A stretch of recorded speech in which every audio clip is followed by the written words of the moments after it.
समाज भी ताने देता, सौतेली माँ है, बच्चे कहाँ चैन से रहेंगे। बाप ने तो अपनी जिंदगी संवार ली, बच्चों का क्या होगा।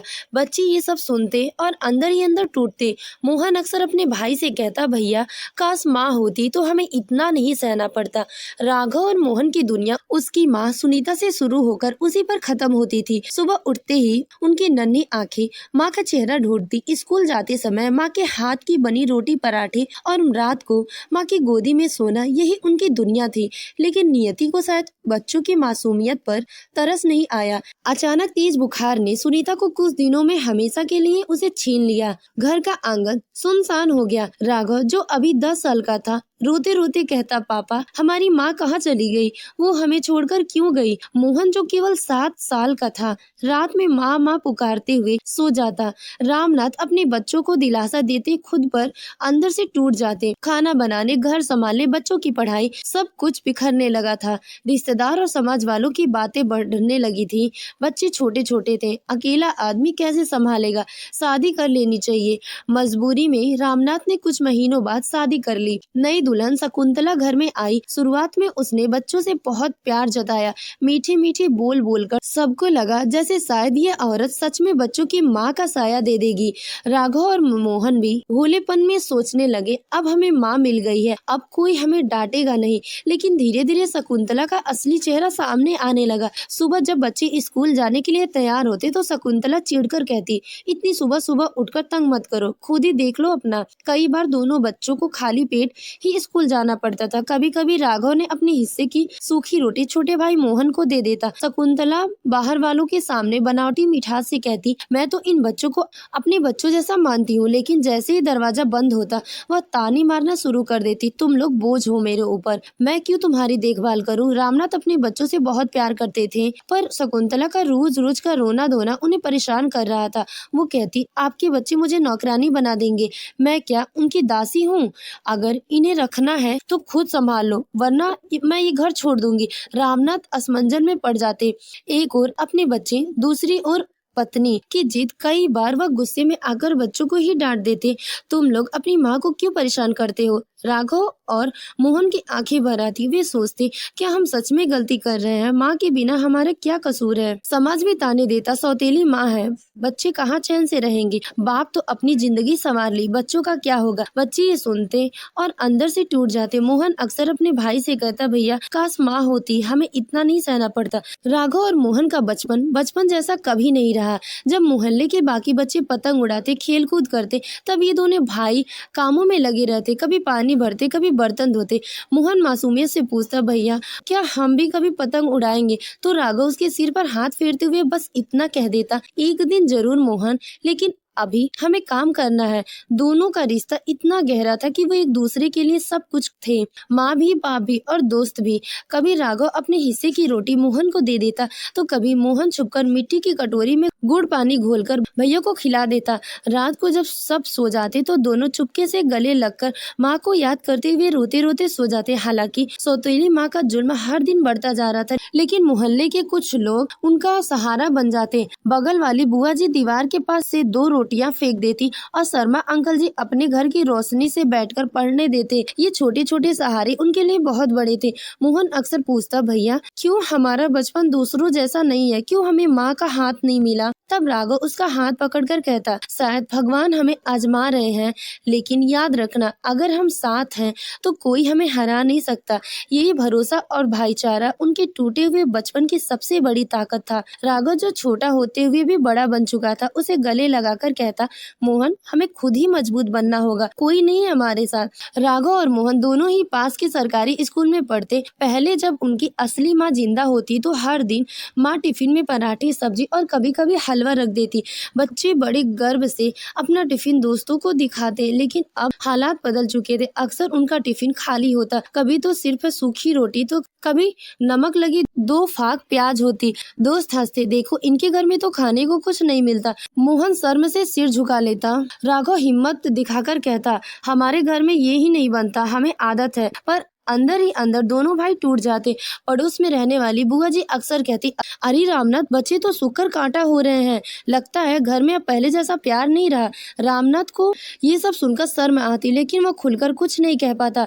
वो बस इतना कहता, हाँ हाँ मैं देख लूंगा। शकुंतला बाहर से सबके सामने मुस्कुरा देती, अरे बहन जी, बच्चे तो आजकल वैसे ही जिद्दी हो गए हैं, इन्हें कोई चीज भाती ही नहीं। सबको लगता शकुंतला कितनी संभाल रहती है, लेकिन असली हालत तो बच्चे ही जानते थे। शकुंतला बड़ी चतुर थी। जब भी रामनाथ घर आते रहते तो बच्चों को जबरदस्ती गोदी में बैठाकर लेती, दुलार दिखाती, लेकिन जैसे ही रामनाथ काम पर निकल जाते वह ताने बरसाने लगती, तुम दोनों मेरी जिंदगी में सबसे बड़ा बोझ हो। अगर मेरे अपने बच्चे होते तो मैं उन्हें राजकुमार बनाकर रखती, लेकिन तुम्हें क्यों पालूं। राघव और मोहन चुपचाप सहते। रात को दोनों भाई बिस्तर पर लेटकर धीरे धीरे बातें करते। मोहन कहता, क्या भैया सच में हम बोझ हैं? राघव उसे सीने से लगाकर करता, नहीं मोहन, हम माँ के सपनों का सहारा है, हमें पढ़ लिखकर माँ का नाम रोशन करना है। रामनाथ की हालत भी अजीब थी, एक और शकुंतला की जिद और आंसू, दूसरी ओर बच्चों की मासूमियत। कभी कभी जब शकुंतला झगड़ती तो वह गुस्से में बच्चों को डांट देते, तुम दोनों क्यों उसे परेशान करते हो, वो भी तो तुम्हारी माँ जैसी है। बच्चे अंदर ही अंदर सोचते, क्या पापा को कभी हमारी सच्चाई नहीं दिखाई देती। एक दिन हद ही हो गई, स्कूल में खेलकूद प्रतियोगिता थी। सब बच्चे अपने अपने घर से खाने पीने की चीजें लाए थे। राघव और मोहन के टिफिन में सिर्फ 2 सूखी रोटियां थी। मोहन भूख से रोने लगा। राघव ने उसे अपने हिस्से की रोटी उसे दे दी और खुद भूखा बैठा। टीचर ने देखा तो पूछा, राघव तुम क्यों नहीं खा रहे हो? राघव ने झूठ बोल दिया, मैम मेरा मन नहीं है। उसकी आंखों से आंसू छलक आए, लेकिन उसने सिर झुका लिया ताकि कोई देख ना सके। धीरे धीरे दोनों बच्चों को बचपन जैसे बोझ तले दबा। जहाँ बाकी बच्चे छुट्टियों में घूमते खेलते, ये दोनों भाई कभी छत पर बैठकर माँ को याद करते, कभी आंसू बहाते। राघव हर समय सोचता, माँ होती तो हमें ये सब सहना ना पड़ता, पापा भी हमें नहीं समझते, हमें खुद ही अपनी जिंदगी संभालनी होगी। मोहन अब और भी चुप हो गया था, उसकी हंसी जैसी कहीं खो गई थी। शकुंतला का स्वभाव अब और भी कठोर होता जा रहा था। कभी वो बच्चों को खाना नहीं देती तो कभी जानबूझकर पुराने फटे कपड़े पहनने को देती। जब भी राघव और मोहन स्कूल की किताबों की बात करते तो शकुंतला गुस्से से कहती, मेरे पैसे से पढ़ाई करोगे? पढ़ाई लिखाई कोई गरीब के लिए होती है क्या? जाओ खुद कमाओ और खुद खर्च करो। राघव गुस्से से भर जाता, लेकिन मोहन के लिए चुप रहता। रामनाथ को कभी कभी शक होता था कि बच्चे सच कह रहे हैं, लेकिन जैसे ही वो अपने बच्चों का पक्ष लेते, शकुंतला रोना धोना शुरू कर देती। आपको मुझ पर भरोसा नहीं है, मैं दिन रात आपके बच्चों की सेवा करती रहती हूँ और आपको अपने बच्चों को ही पड़ी है। रामनाथ थक जाते और बच्चों पर चिल्ला उठते। राघव और मोहन के दिल में यही दर्द बैठ गया था, पापा हमें पहले जैसा नहीं समझते। अब शकुंतला ने बच्चों से घर का काम करवाना शुरू कर दिया था। सुबह उठते ही राघव को पानी भरना पड़ता, मोहन को बर्तन धोने पड़ते। अगर कोई गलती हो जाती तो शकुंतला बेलन या चप्पल से मारती। मोहन अक्सर रोकर कहता, भैया हमें तो पढ़ाई करने के लिए बने थे ना, ये काम क्यों करना पड़ रहा है? राघव उसे बांधता, मोहन ये दिन भी निकल जाएंगे, हमें मेहनत करनी होगी, एक दिन हम इस अंधेरे से बाहर निकल जाएंगे। एक दिन स्कूल में बच्चों की किताबें की जांच हो रही थी। मोहन की कॉपी अधूरी थी क्योंकि शकुंतला ने उसे पढ़ने ही नहीं दिया था। टीचर ने सबके सामने डांटते हुए कहा, मोहन तुम्हें पढ़ाई में बिल्कुल ध्यान नहीं है, अगर ऐसे ही चलता रहा तो तुम फेल हो जाओगे। मोहन रो पड़ा। राघव ने टीचर से कहा, मैम गलती मोहन की नहीं है, वो पढ़ना चाहता है लेकिन घर के हालात अच्छे नहीं है। टीचर चुप हो गई। उन्होंने देखा भाइयों की आंखों में दर्द पढ़ लिया। एक रात शकुंतला ने खाना बनाकर सिर्फ अपने लिए और रामनाथ के लिए रखा, बच्चों को कुछ नहीं दिया। मोहन ने धीरे से पूछा, माँ हमें भी खाना मिलेगा? शकुंतला ने गुस्से से कहा, मेरे बच्चे होते तो देती, तुम लोग मेरे कौन हो? मोहन फूट फूट कर रो पड़ा। राघव उसे हाथ पकड़कर कहा, चलो हम छत पर चलते हैं, वहाँ बैठकर चांद को देखते हुए माँ वहीं ऊपर से हमें देख रही होगी। दोनों भाइयों ने भूखे पेट ही रात गुजारी। उस रात राघव ने मन ही मन ठान लिया कि अब और नहीं, हमें खुद अपने पैरों पर खड़ा होना है।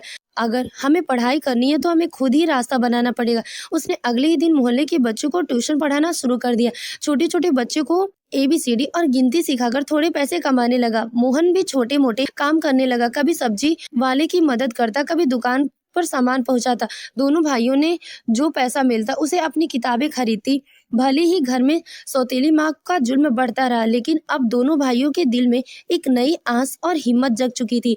राघव और मोहन की उम्र भले ही छोटी थी, लेकिन हालात ने उसे बड़ा बना दिया था। राघव दिन में स्कूल जाता और शाम को मोहल्ले के छोटे बच्चों को ट्यूशन पढ़ाता। मोहन भी कभी दूध वाले की मदद करता तो कभी किराने की दुकान में बोझ उठाकर कुछ पैसे ले आता। घर में सौतेली माँ शकुंतला लगातार ताने देती, देखो भिखारी जैसे मेरे घर में रह रहे हैं। लेकिन अब दोनों भाई इन तानों से टूटते नहीं थे, बल्कि चुपचाप सहकर ज्यादा मेहनत करते थे। रात को जब सो जाते तो दोनों भाई लालटेन की रोशनी में बैठकर पढ़ाई करते। राघव कहता, मोहन, अगर हमें माँ की आत्मा को शांति देनी है तो हमें अपनी पढ़ाई में अच्छा करना होगा। मोहन सिर हिलाता और कहता, हाँ भैया, हम माँ का सपना पूरा करेंगे। सालाना परीक्षा का नतीजा आया। मोहन, जो हमेशा पीछे रहता था, वो इस बार क्लास में तीसरी स्थान पर आया। राघव, जो पूरे स्कूल में का टॉपर बन गया था, पूरे मोहल्ले में चर्चा होने लगी। देखो, इन बच्चों की माँ तो नहीं है, लेकिन दोनों कितने होनहार हैं। पड़ोस की बुआ जी भी रामनाथ जी से बोली, भैया, आपको गर्व होना चाहिए कि आपके बेटे बहुत मेहनती है। रामनाथ की आंखों में आंसू आ गए। उन्होंने पहली बार महसूस किया कि बच्चे सच में अकेले जूझ रहे थे। एक दिन रामनाथ ने अपनी आंखों से देख लिया कि शकुंतला बच्चों को मार रही थी। मोहन बस एक गिलास पानी लेने में देर कर गया था और शकुंतला ने चप्पल से उसे पीटना शुरू कर दिया। रामनाथ ने गुस्से में शकुंतला का हाथ पकड़ लिया। बस, अब और नहीं, ये बच्चे मेरे खून के हैं। तुमने इन्हें माँ का प्यार देने की वजह सिर्फ जुल्म किया है। शकुंतला गुस्से में बोली, तो ठीक है, आप इन बच्चों के साथ रहिए, मैं ये घर छोड़कर जा रही हूँ। और सचमुच वह घर छोड़कर चली गई। रामनाथ ने बच्चों को गले लगा लिया और फूट फूट कर रो पड़े। मुझे माफ कर दो बेटो, मैं तुम्हारी तकलीफ नहीं समझ पाया। मैंने तुम्हें ही दोषी समझा, जबकि असल में तुम सब ज्यादा सह रहे थे। राघव और मोहन की आंखों में भी आंसू थे। राघव ने कहा, पापा, अब हम सब मिलकर रहेंगे और हमें किसी की जरूरत नहीं है। दिन गुजर गए। राघव ने आगे चलकर मेहनत से इंजीनियरिंग की पढ़ाई पूरी की। मोहन ने डॉक्टर बनने का सपना पूरा किया। दोनों भाई आज समाज में अपनी मेहनत और संघर्ष से नाम कमा चुके थे। लोग दूर दूर से मिसाल देते, देखो, ये वही बच्चे हैं जिनकी सौतेली माँ ने उन्हें ताने दिए हैं, भूखा रखा है, लेकिन उन्होंने हार नहीं मानी। रामनाथ गर्व से अपने बेटे को देखते और सोचने लगते, सुनीता, आज अगर तुम होती ना तो तुम्हें अपने बेटों पर कितना गर्व होता। राघव और मोहन की कहानी हर उस इंसान के लिए प्रेरणा बन गई है जिन्होंने कठिनाइयों का सामना किया है। उन्होंने ये साबित कर दिया कि सौतेली माँ का जुल्म, समाज के ताने, भूख और दर्द सब कुछ सहकर भी अगर इंसान ठान ले तो वो अपने सपने को पूरा कर सकता है। तो दोस्तों, आपको हमारी कहानी कैसी लगी कमेंट करके जरूर बताएं। कहानी अच्छी लगी हो तो वीडियो को लाइक करिए और हमारे चैनल को सब्सक्राइब करना ना भूलें। धन्यवाद।